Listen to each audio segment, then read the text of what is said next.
Oh ya, sekarang jam berapa? Gak kelihatan. Masih 49, 4:20. Kita mau berangkat. Oh ya.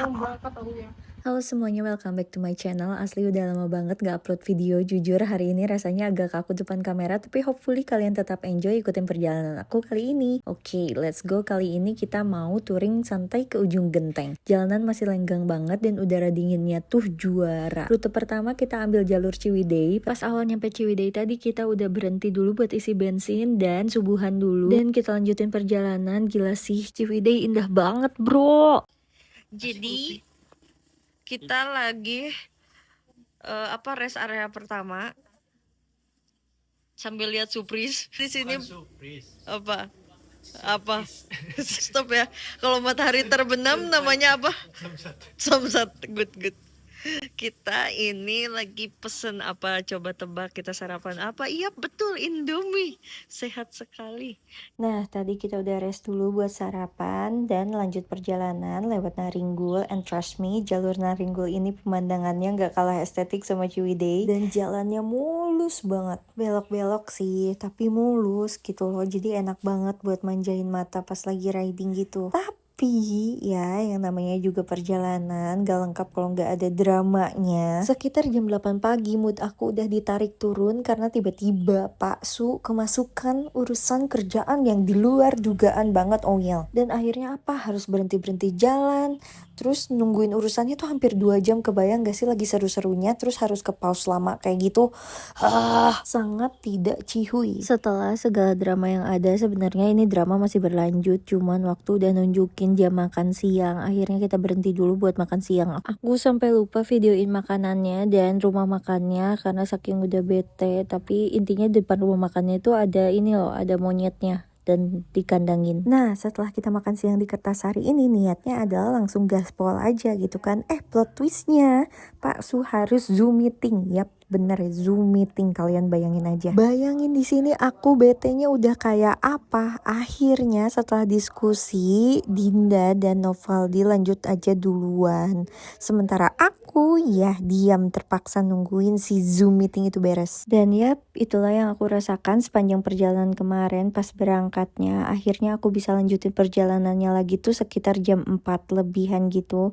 Dan aku memutuskan untuk diam 1000 bahasa karena aku udah emosi, gak mood segala rupa.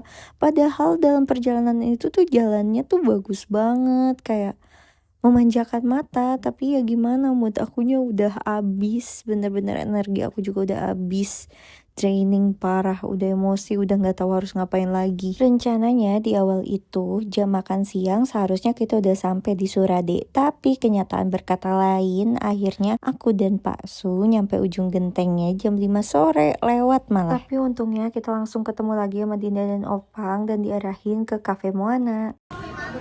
Akhirnya sampai, oh my god, capek banget. Untung dapetnya tempat yang PW.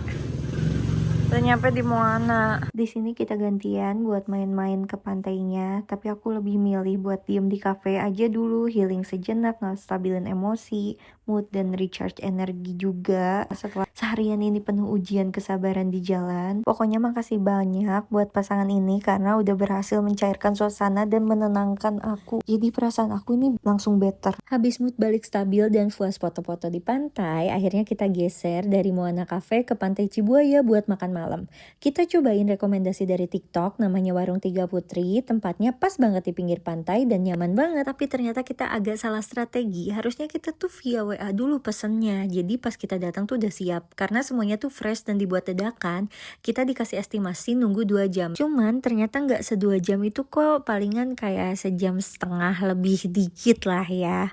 Dan sumpah enak banget. Aku di sini pesen ikan, kerang, kepiting, cumi, dari mulai bumbu saus tiram, saus padang, asam manis, sumpah enak banget. Sambal kecapnya aja enak juga, ini murah banget loh. Saking enak dan lowbatnya HP aku gak banyak record. Setelah itu kita langsung pulang ke penginapan buat istirahat. Besok paginya kita lanjut ke Pantai Pangumbahan buat ke tempat konservasi penyu. Harusnya kemarin sore itu kita mau nonton pelepasan tukik, tapi selain kesorean datangnya, ternyata emang lagi nggak ada yang menetas 2 hari ini. Tapi tenang aja, nggak rugi kok karena pagi ini kita bisa lihat penyu-penyu yang ada di sini, malah dapet experience buat kasih makan langsung ke mereka. Seru banget. Kok lucu? Mirip kamu tahu ini? Beres kasih makan penyu, giliran kita kasih makan diri sendiri, alias kita bakal sarapan sambil piknik ala-ala di pinggir pantai. Habis itu cuman main air tipis-tipis karena ombak di Pangumbahan emang tergolong ekstrim, jadi nggak berani berenang jauh-jauh. Dan ini lucu banget, kita niatnya video ala-ala tapi ombaknya agak gede jadi kita takut kamera kena air. Lihat dulu itu jelek. Bagus. Agak siangan, kita OTW balik ke penginapan buat siap-siap pulang. Perjalanan sekitar 30 menit karena emang kita nggak dapet penginapan yang di pinggir pantai banget. Soalnya lagi high season, pas libur panjang. Tapi dapetin tempat ini juga udah oke banget kok. Kamarnya lumayan nyaman dan yang penting AC-nya dingin pol. Ini adalah baru 10 menit kita jalan dari penginapan mau pulang, musibah datang. Motor mendadak mati dan bannya ngunci pas posisi lagi lumayan kencang. Sampai-sampai motornya ngepot gitu, tapi untung banget kita nggak jatuh dan jalanan belakang lagi sepi. Ternyata gara-garanya adalah tas baju nyangkut masuk ke sela jok dan ban. Iya, asli shock banget, mana tripod aku jadi korban, dia patah karena dia ada di dalam tas itu. Setelah lumayan lama perjuangan, alhamdulillah tasnya berhasil dikeluarkan dan kita bisa lanjut jalan lagi. Untuk kali ini kita milih yang beda, kita lewat Sukabumi, Cianjur, Padalarang, terus ke Cimahi buat ke Bandung, tapi jalurnya tuh nggak se-friendly pas berangkat gitu loh. Jalurnya kerasa lebih capek karena jalannya tuh nggak sehalus itu, kayak maksudnya nggak semulus itu, agak kayak muter dan pemandangannya juga nggak sebanyak kayak pas berangkat. Dan berasa kena prank, diajak ngopi, taunya tempatnya kayak tempat viral gitu dan kita berdebu. Udah nyampe Sukabumi, diajak ngopi tapi dalam keadaan gangster. Dan bener aja yang pada datang ke sini tuh pada well dress, sedangkan kita bener-bener berdebu. Tapi tetap oke lah ya. Udah deh, sekian touring kali ini. Thank you for watching. Don't forget to like, comment, and subscribe. Bye.